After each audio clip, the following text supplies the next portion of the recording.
Hetepu, Assalamu alaikum, Namaste, Harun Nefer. This is Kasank Ma'a Keparu with another video for you.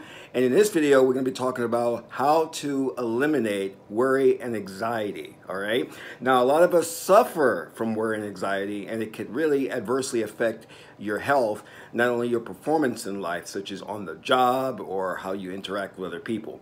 But before I get into this subject matter, I want you to hit the like button and subscribe to my channel if this is your first time watching. Also, share this video with family and friends because we'd like to get this revolution started, and this information is very important. All right, so a lot of us suffer from worry and anxiety, and it may not even be our fault. Now, there are also things that have a direct impact on this, such as what's your diet, your family genetics. So we're not going to cover that. That's a separate discussion. But we're going to say that the worry and anxiety that we experience is caused through social engineering, the way things are constructed in our society to keep you constantly at a heightened state of worry. And this is done for a lot of different reasons, but that's beyond the scope of this video. But we need to talk about how to deal with this. And you know, the first way to deal with this basically is to understand that you are God-man, God-woman. Now, what does that mean and why is that essential? Because if you start from any other point, reference point, then you're not going to be able to become a master magi or a spiritualist or occultist. The reason being is because we are placed here on this planet, which is called Geb or Gaia, for a reason, and that is not to be at the whim of external forces, but to control them and have some say in how things unfold, as some call it, be a co-creator. All right. Now, we've accepted a false narrative, and that false narrative is that we're human, we're powerless, we have to rely on an outside savior to save us, you know, things of that nature. But what we don't realize is we don't turn inward and understand that the indwelling intelligence, Osir, which is within us, is powerful. And the reality that you see before you, the fourth dimensional experience, is a direct representation of what's going on within your mind. Because you are projecting that. It's a holographic experience, as Michael Talbot called it. And you can get that book, The Holographic Universe. He recently passed away, but it's a phenomenal book which really tells you that everything around you is Maya. It's an illusion. It's not real. And that your beliefs create the reality that you see before you. And the people that you're interacting with are just avatars. You create them based on their permission so that you can have an interaction and experience. Now, there are many different things that can cause this worry. So I want to bring up two deities that we're going to be dealing specifically with. The first is Geb, which I kind of already referenced. Geb can mean the state of your health. Geb also means the planet, which is a living organism. And the next one is Sekert. Sekert is a master priestess. She's a witch. You can also equate her to Ptah. And Ptah is the myth or mythos behind Ptah is that he brought himself into being because he's that powerful.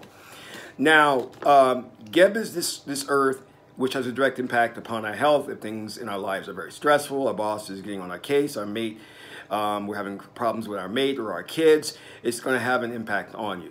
But what you can be assured of is that if you fall back on the truism, which our Kemetic ancestors called, which is that you are a God-man, God-woman, then you know that you have control on how that situation unfolds. For example, if I get into an argument or a discussion with a friend and it kind of ruins our friendship, well, I have to take comfort in the fact I can say, wait a minute, my friend Jack is really nothing more than an avatar that I created. So if I change my belief system and I visualize and focus on the fact that we're going to have a harmonious friendship, then the universe has no choice but to comply to that. The only limitation is time and space, which is governed by Sekert.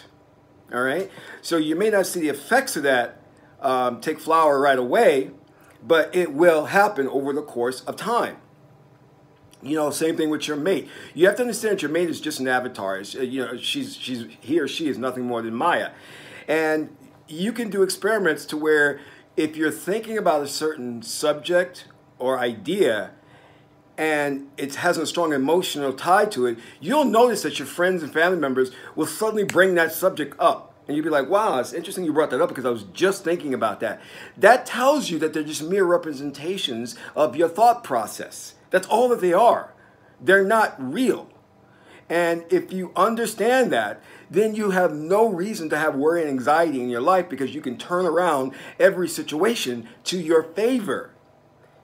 This is what you have to keep in mind because we're bombarded by these Western religions like Christianity, Judaism, Catholicism, which continually gives us the false narrative that there's nothing we can do, that we have to turn to the outside Savior. If you place your power on something that's outside of you, then you have lost your magic tortoise, as the I Ching tells us, and therefore the universe will comply and create a life for you that's full of limitations. So keep that in mind.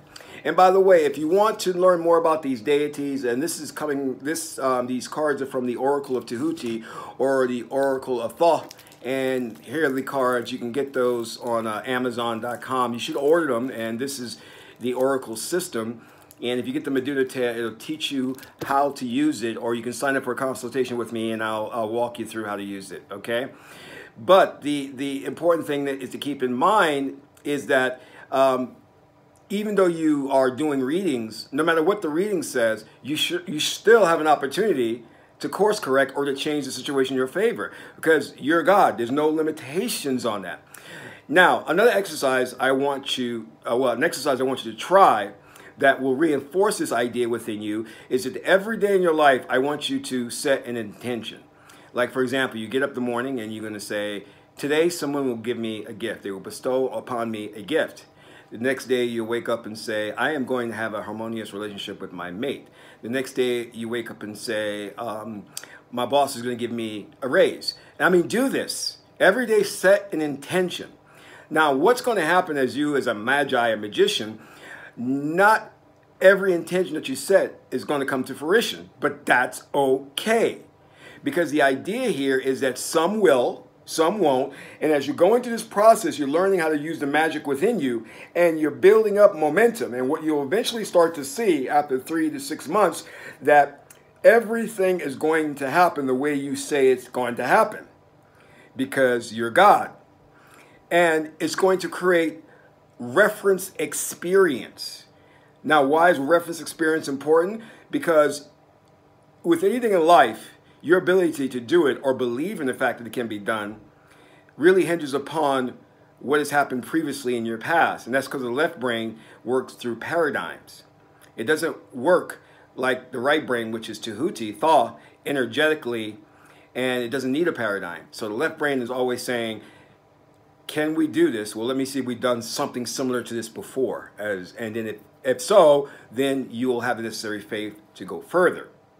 In fact, in Michael Talbot's book, The Holographic Universe, he talks about those individuals who were able to manipulate reality. It was based upon how strong their belief system was. Not if they were a master priest or magician, but how strong their faith and belief in themselves were. So keep that in mind. Now, when you're setting these intentions every day and when you start to see them start to come to fruition, you're going to have a lot of faith and belief in yourself that you can make almost anything happen. The only limitation, let me be honest with you, that you're going to have is your destiny. Because if your destiny says that you're not destined to have something, you won't have it. It's a soul contract. You cannot change that. How do you know what your destiny is? It's the oracle will tell you this is your destiny. Your destiny is to be poor in this lifetime. So no matter what you do, you're not going to acquire wealth. Or your destiny may say you're going to have abundance. And rest assured, you will.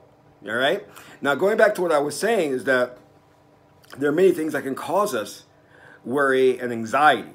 But you can take comfort in knowing that you have the ability to reshape the reality. And I mean that literally. So with that in mind, you should not have cause to be worried or be nervous about something, to lose sleep over something. You know, you have to understand that we have been cemented in this idea that we are separate from the outside world. We are one. We are consciousness, and there's only one consciousness, and that consciousness creates the reality. The idea is you have subatomic particles which respond to consciousness. That mixture creates or collapses reality into a scenario, one among infinite number of scenarios, which Vadim Zeland calls the alternate space, meaning the alternate space are infinite number of alternate scenarios which you pull from to bring into your reality. And how does that work? You set the intention, you have a strong emotional tie and belief about something, and then it comes and it manifests. That's how it works. But it's like a muscle. So let's say, for example, you go into a gym and you want to lift 200 pounds. Well, you've never done that before. So it's going to be very difficult for you to do that. So you have to take it in baby steps. So you start out with 25, then 50 pounds, and you work your way up to 200 pounds. The same thing is here. When I'm giving the consultation to individuals and they say, well, I want $1 million. I'm saying that's a good objective to set. But you have no reference experience to actually getting $1 million in your past. So it's going to be very difficult for you to have the faith and belief. So let's start with, you're going to get $200 today. And then you'll say, once that happens, and you'll say, I'm going to get $5,000 next week. You don't have to know how it's going to come to you. Let the indwelling intelligence within you work out the details. Just say, I'm going to get $5,000 next week, and have belief and comfort knowing that it will come to pass. That's how it works. So if you're stressed out over a test you took, you're worried if you did well or not, do this exercise, set the intention, and you can say it, that test, it will come out in my favor. It will come out in my favor. You know, going through a court case, maybe a divorce, you can say the judge will decide my favor and I'll get custody of the kids. Whatever, it works. But it works in time. So if you don't see the fruits of your labor right away, don't get all upset and don't get doubtful. Just stay positive and understand it's like playing the odds in Vegas. Sometimes you win, sometimes you lose. You have to think about it this way. You're just working that spiritual muscle. You're starting small and you're working your way up, and eventually you'll get to where you are powerful enough to attract $1 million. You are powerful enough to lift 200 pounds. You know what I'm saying? So I want you to practice that, think about that, because this is what's going to help you to eliminate massive problems in your life. You know, I remember years ago me getting into fights with my mate and thinking, why did I say that? She's going to be angry at me for a month and I'm not going to get any beautiful love making. I always get that, so I'm not worried. But anyway, all I had to do was just sit down and focus on setting attention and meditate and saying, you know, our relationship will be mended in a quick time. She will come back to me and she will apologize, or, you know, because I'm never wrong, but she'll apologize. And 9 times out of 10, it happens. And when it doesn't happen, it's usually dealing with a destiny or a lesson you need to learn, you know. And a lot of the times, what you'll hear coming out from friends and family members verbally is they're regurgitating things that are trapped in your subconscious mind, your belief system, because it's like a feedback loop. Your consciousness is trying to tell you something. So through synchronistic events, you'll start hearing people say things that you were actually thinking of. And then you're going to think, I can read minds or whatever, or you can predict the future. It's really that this is all just a holographic representation. A representation of what's going on inside you. What is going on inside you? BS, belief systems. These belief systems create every scenario that's going on in your life. But you, as a magi in training, must learn how to control it.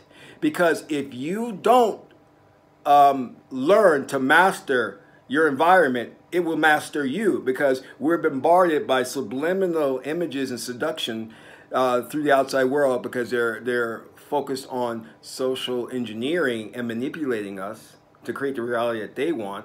So we need to take back control. And this is why you get into spirituality. This is why you learn to be an occultist or a magician or a spiritualist or a witch or a warlock. This is why you're learning all of this stuff. So this is Kasank Ma'a Keperu, son of Tehuti and Ma'at. That's all for now. Amen Ra.